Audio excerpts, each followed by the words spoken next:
ఏ సినిమాలో ఏది చెప్పినా ఏదో ఒక టెంపో మీరు చెప్పినట్టు ఎక్కడో కనెక్ట్ అవుతుంది కథకి. సింపుల్గా మన బోయపాటి గారి స్టైల్లో చెప్పాలంటే హీరోని అలా లేపాలంటే జై అని మీరు చెప్పే డైలాగ్ ఏదో దమ్ములో అలాగే చెప్పించాడు ఆయన జూనియర్ ఎన్టీఆర్ దాంట్లో. జూనియర్ ఎన్టీఆర్ గారు మళ్ళా తర్వాత ఇంకొక డైరెక్టర్ అయినా కూడా వంశీ పైడిపల్లి గారు తనతో బృందావనం చేశా. తర్వాత రభస చేశాను 3 సినిమాలు జూనియర్ ఎన్టీఆర్ గారితో. 3 సినిమాల్లో బృందావనంలో డైరెక్ట్గా జూనియర్ ఎన్టీఆర్కే నేను జూనియర్ ఎన్టీఆర్కి ఒక డైలాగ్ చేస్తాను, ఫోర్స్ అది కూడా. ఏందా వీడు మా ఊరు అమ్మాయిని ప్రేమించినాడని చెప్పినాడు, ఇది చెప్పలేదు కాబట్టి ఇంకా బతికుండా చెప్పుంటే ఆపోద్దు అక్కడే నరికి పారేసాడు దీన్ని అని ఒక డైలాగ్ ఉంటుంది. అప్పుడు ఎన్టీఆర్ గారు అయితే ఏంట్రా నరికేది నీకు వాళ్ళకి పగ ఉందా అంటే ఊర్లో ఉన్న పెద్ద మనుషుల వల్ల మీరెందుకు నాశనం అయిపోతారు, వాళ్ళు ఏమన్నా మీకేమన్నా ఇది చేస్తారు. అక్కడ ప్రకాష్ రాజే. సో అది కూడా అక్కడ ఒక ఎమోషన్ వచ్చి కొడతాడు. కొట్టిన తర్వాత మొత్తం ఎక్స్ప్లెయిన్ చేస్తారు, మీకు ఏమి లేవు వీళ్ళని చూసి మీరెందుకు ఇది అయిపోతారు అని చెప్పేసి దీంట్లో. అలాగే రభసలో హీరో గారికి నాకు ఒక ఫైట్ ఉంటుంది.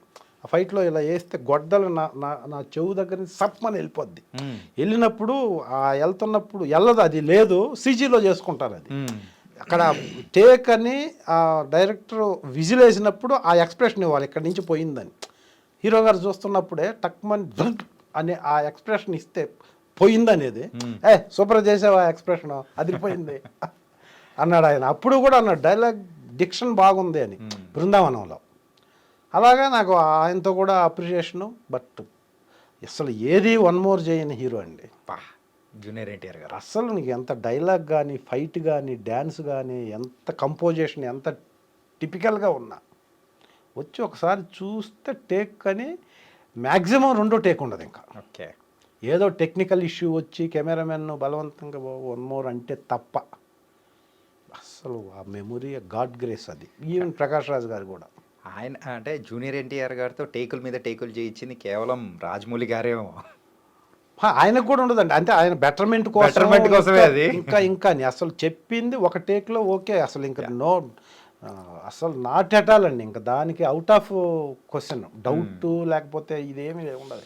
టెక్నికల్ ఇష్యూ వస్తే అది తప్పదు, క్వైట్ కామన్ ఉంటుంది. అసలు ఆయనతో కూడా మంచి ఎక్స్పీరియన్స్ జూనియర్ గారితో. Super sir. మొత్తానికైతే బోల్డ్ ఎంతమంది యాక్టర్స్, పవన్ కళ్యాణ్ గారు, పవన్ కళ్యాణ్ గారితో ఏ మూవీస్ చేశారు? నేనా ఖుషి చేశానండి 2001లోనే. ఖుషిలో కలకత్తా ఫైట్ నాతోనే స్టార్ట్ అవుద్ది. Okay okay. జెండాలు కట్టుకొని అందరు చంపడానికి ప్లాన్ చేస్తుంటే మొట్టమొదటిసారిగా ఇలా చూసి నేను దిగి స్టెప్ మీద నుంచి దిగి అలా ఫాలో అయ్యేది నేనే. ఫస్ట్ నన్నే కాలుతో కొడతాడు. ఓకే.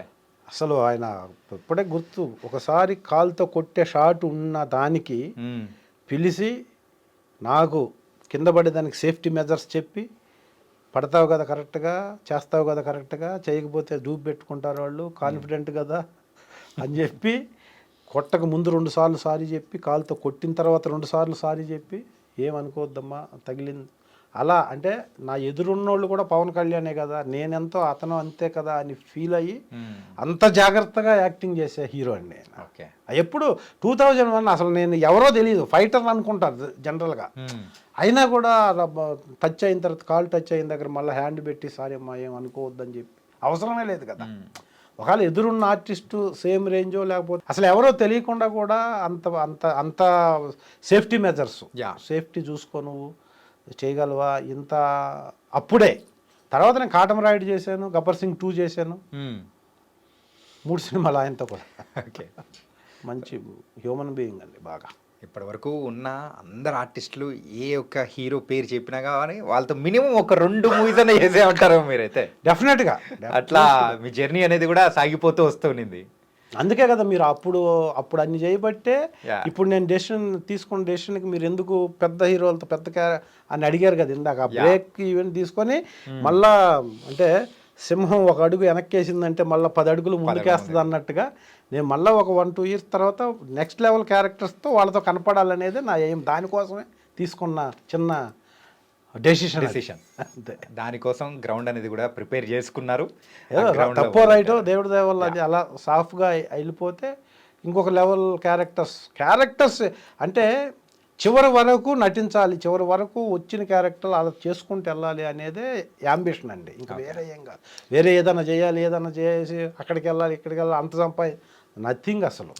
ఈ ఇంటర్వ్యూ ద్వారా అయితే మాకైతే దిల్ రమేష్ అన్న ఎలా ఉంటారు ఏంటి ఇన్ అండ్ అవుట్ అయితే మాకు క్లారిటీగా అర్థమైంది.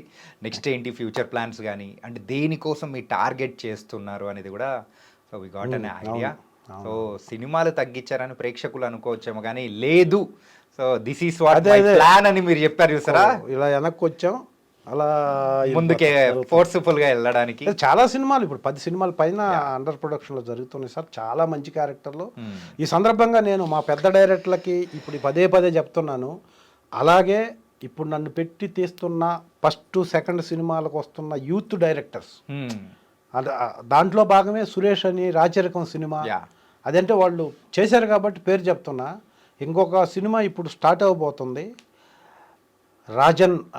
రాజన్ ప్రసాద్ అని ఒక సినిమా చేయబోతున్నాడు. అల్టిమేట్ క్యారెక్టర్, అసలు ఆ క్యారెక్టర్ మళ్ళా నేను ఐ డ్రీమ్కి వచ్చి మాట్లాడుతాను, అది సూపర్ అన్న. ఆ సినిమాతో అది ఒక రేంజ్ క్యారెక్టరు, అసలు అన్ఎక్స్పెక్టెడ్ గెటప్. అలా ఇప్పుడు ఇంకొక సినిమా ఇప్పుడు 80% అయిపోయి ఉంది ఒకటి, దాంట్లో ఒక విలేజ్ని సేవ్ చేసే ఒక స్ట్రగ్లర్ క్యారెక్టరు. అది కూడా పీరియాడిక్ మూవీ ఒకటి జరుగుతుంది సాయిధరమ్ తేజ్ గారిది కాకుండా.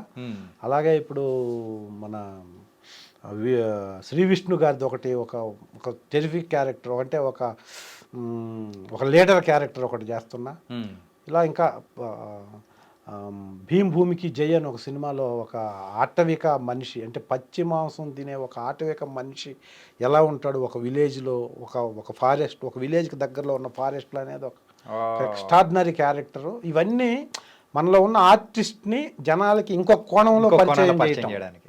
సో అక్కడి నుంచి మా డైరెక్టర్స్ అందరూ నన్ను ఎంకరేజ్ చేస్తారు, ఇప్పటికీ చేస్తున్నారు. వాళ్ళందరికీ ఇప్పుడు నన్ను ఆదరించడానికి వస్తున్న ఇప్పుడు యూత్ డైరెక్టర్స్కి, ఎందుకంటే 26 సంవత్సరాల తర్వాత నన్ను ఆ క్యారెక్టర్లో ప్రొడ్యూస్ చేద్దామని నాతో వచ్చి మాట్లాడటం అనేది చిన్న విషయం కాదు.